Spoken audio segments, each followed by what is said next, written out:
guys, ay maglinis tayo ngayon guys. A day of my life bilang mother.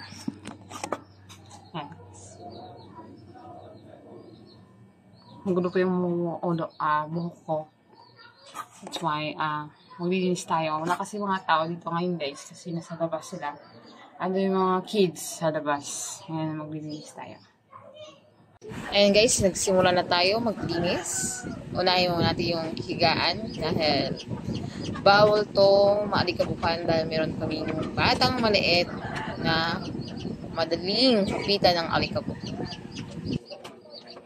Ayan guys, tinutupi natin yung ating kumot para itatuloy natin sa gilid dahil tatanggalin ko yung lahat ng mga gamit dyan kasi pawalisan ko sa ilalim ng aming hinihigaan. Ayan guys.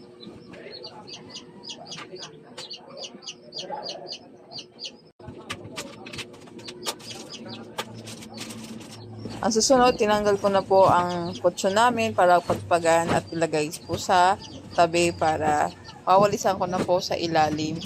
At ang sopa namin, ginawa na namin higaan dahil hindi na po kami natutulog sa taas dahil po sobrang init sa taas, hindi na po namin po na matutulugan. Ngayon po, tinanggal ko na po ang aming pinapatungan sa higaan, ang plywood, then ang mga kalat doon sa ilalim, ang mga laruan ng mga anak ko dahil doon nilalagay ang mga laruan. And then yung lagayan ng damit ng aking anak, tapos yung mga hotdog na unan dahil nilalagay namin sa gilid yon para hindi po malaglag yung bata natutulog kasi sobrang likot ng bata yun, minsan nalalaglag po siya.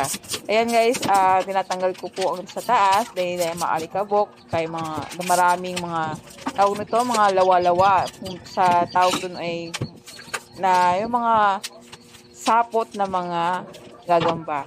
Yun guys, yun, nagwawalis na po ako. Pinapalabas ko na po ang mga kalat sa laba, galing sa ilalim, then pinuspulas konti, then yan, wawalis ko na mga ilalim, then ibabalik ko na din yung mga galing sa ilalim, yan. Binabalik ko na po yung pinakaharang doon. Then, isusunod ko din na naman po yan at inaayos ko. At isusunod ko po yung ilalim ng ref para mawala yung mga alikabok doon sa ilalim ng ayan guys, binalik ko na po ang plywood na pinapatungan namin ng higaan namin sa kutsyon dahil yan talagang tanging higaan namin talaga yung plywood na yan kuha ng kutsyon dahil ibabalik na sa pormada. Dahil nga, i-arrange ko na lahat-lahat ng gamit doon. Yung mga umot, then ang mga unan. Yan.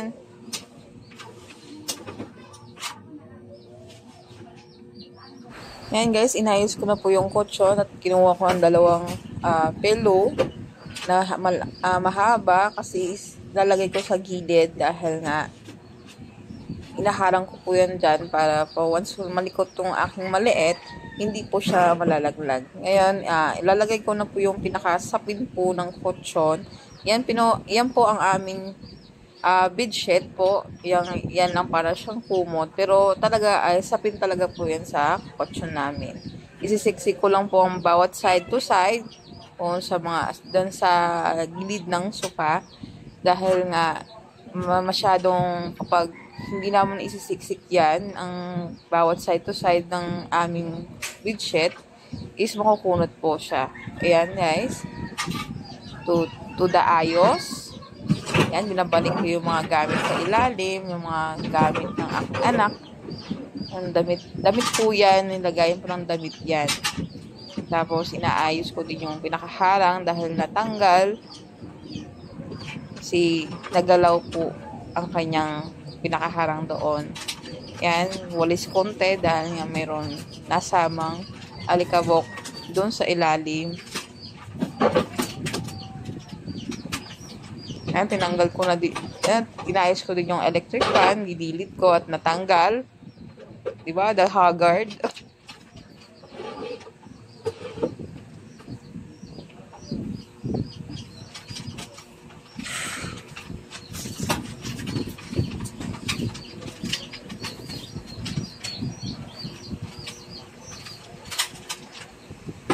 And binili ko na po yung mga bawat unan sa kanilang pesto. Pero hindi pa naman kami as in dyan matutulog kasi tanghali pa lang. Kasi yung mga kids na sa labas, unti-unti ko na ina-arrange yung mga unan ko saan ko ilalagay. Oh, may tubig. Sino na magpilo to? Oo. Nandiyan na? Oo nga.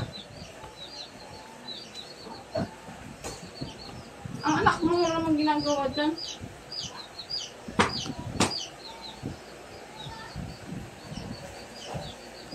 Habang ako nag-a-arrange ng mga unan, may tumawag sa akin sa labas. Humihingi ng tubig. Yan. Binigyan ko muna siya ng tubig. Pero hindi ko pinakita kung paano binigay. Ayan. Pagkatapos ko binigay yung tubig, nagwalis na ako. At ito yun ang pinaka-finished product.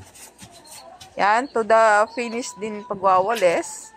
Yan, inayos ko din yung lalababo kasi may kalat. Yan, niwalis ko na siya. To the walis. Yan. Tapos ko yung mga kalat-kalat konti.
Pagkatapos pagwawalis, ayan, hugas na naman tayo ng mga pinagkainan.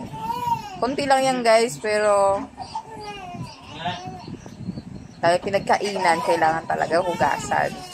Ayan, to the hugas. Ayan. Enjoy lang kayo guys, pamanonood sa aking video.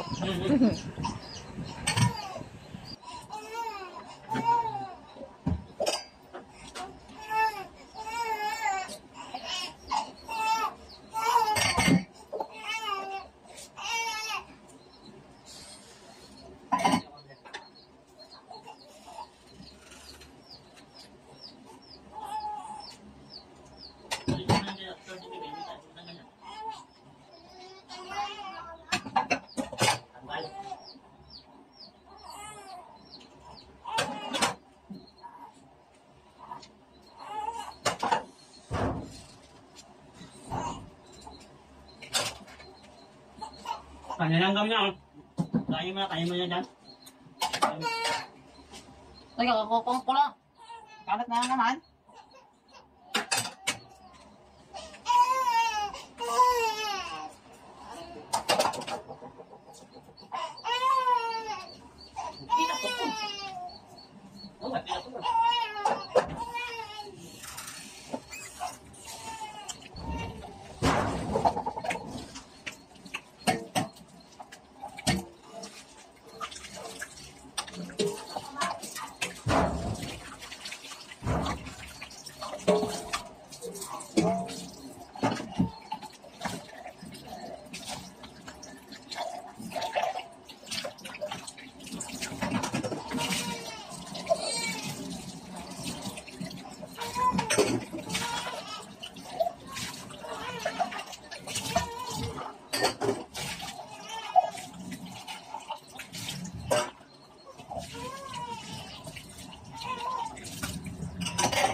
Ayan guys, dahil tapos na ako naghugas, andun sila sa labas. Inabas ko sila dahil nga nignan ko sila kung saan sila tumambay. Ayan guys, oh, nag-enjoy ang apat dahil nga nasa lansangan sila. Ayan, to dakain ng kuya ng apple. Thank you for watching guys. Bye-bye!